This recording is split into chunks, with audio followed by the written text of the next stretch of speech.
Welcome to Health News and Views, a podcast dedicated to bringing some clarity to the health disparities in the Black and Brown communities. If you believe there's a connection between food, sickness, and health, then you're in the right place. Let's begin the process of unraveling the truth. And now your host, Lynn Pete.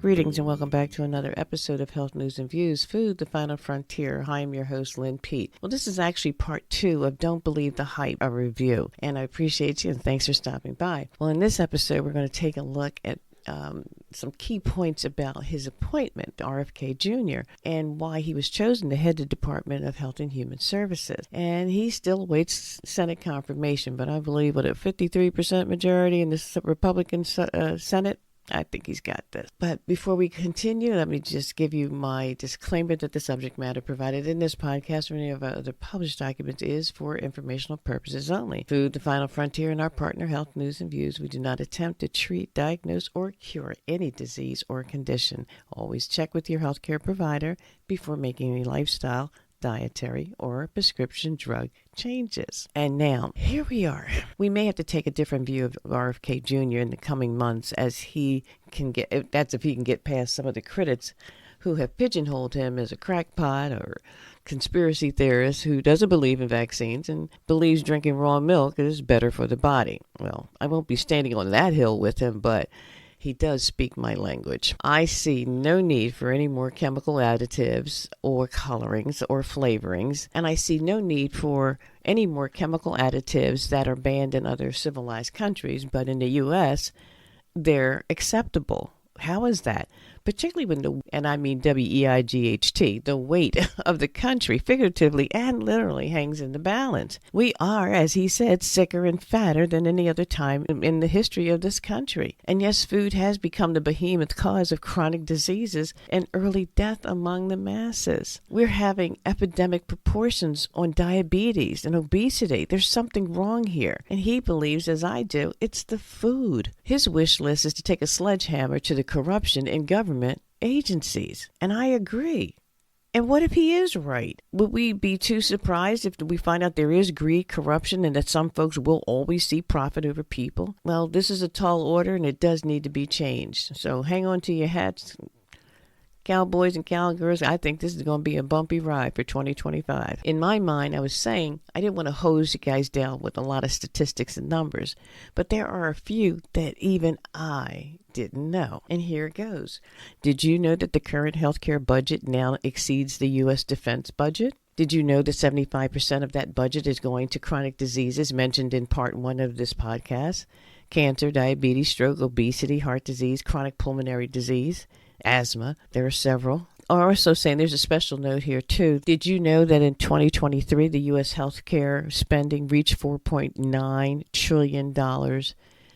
That's representing 17.6% of the GDP. That's the gross domestic product. And that's just in healthcare costs, just keeping us alive.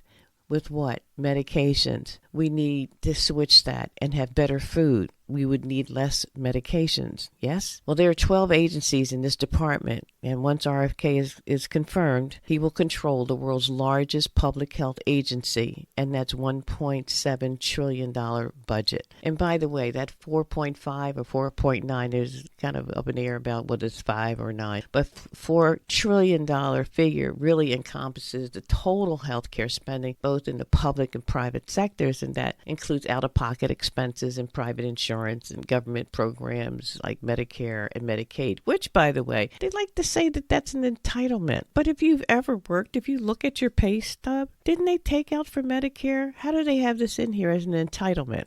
I'm entitled to the money that you took to get it back, right? Well, we can argue that point in 2025. In 2023, the U.S. healthcare spending that reached $4 trillion is going to be divided amongst these 12 agencies. These 12 agencies have approximately 88,000 500 individuals across the various agencies. This is almost 89,000 people who work just in health and human services. And what are those agencies? Well, Centers for Disease Control and Prevention, Food and Drug Administration. My personal belief is food and drugs should never be in the same administration. The National Institutes of Health, which is supposed to be conducting and supporting biomedical and public health research for us. As it turns out, we're finding that they're actually doing it for private industry. Excuse me? With our tax dollars? Guess how many people are in that agency? Between the Food and Drug Administration and the National Institutes of Health, 19,000 people, 19.5 to be exact, work in each of these respectively. So there's 19,500 people in Food and Drug Administration and also in the Institutes of Health. The Center for Medicare and Medicaid Services, well, there's about 6,000 people who work in that industry or in that office. This agency, which is the Substance Abuse and Mental Health Services Administration, which has prevention programs and crisis response and community-based services. The Administration for Children and Family, Health Resources for Services Administration. There's an agency called Healthcare Research and Quality, and that's evidence-based research, healthcare for delivering improvement and patient safety initiatives.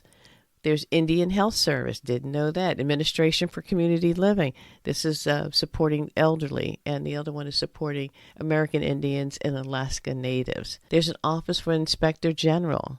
And this office, they actually prevent fraud, waste, and abuse within HHS programs. And there's the Office for Civil Rights. It ensures compliance with civil rights and practice laws in healthcare and also social services. So of these 12 agencies, $1.7 trillion will be spent, but that healthcare bill is still really high. Well, what are some of the programs that are of interest to RFK? He's with me on this one. He wants to remove ultra-processed food from the school lunch programs. He said 70% of our diet is now ultra-processed food. Always use processed food. You're going to find seed oils. You're going to find refined sugars and grains that the body does not easily break down. It is the root cause of chronic diseases. And let's stop the mass poisoning, he says. The U.S., did you know, our government also gives 8 times more subsidies to tobacco industries, more than they give to farmers who are growing fruits and vegetables. The USDA and the FDA are both controlled by big pharma and big food industries. And the very agencies that they're supposed to be overseeing are actually providing these agencies with funding. One of the other things that Robert would like to do is to remove fluoride from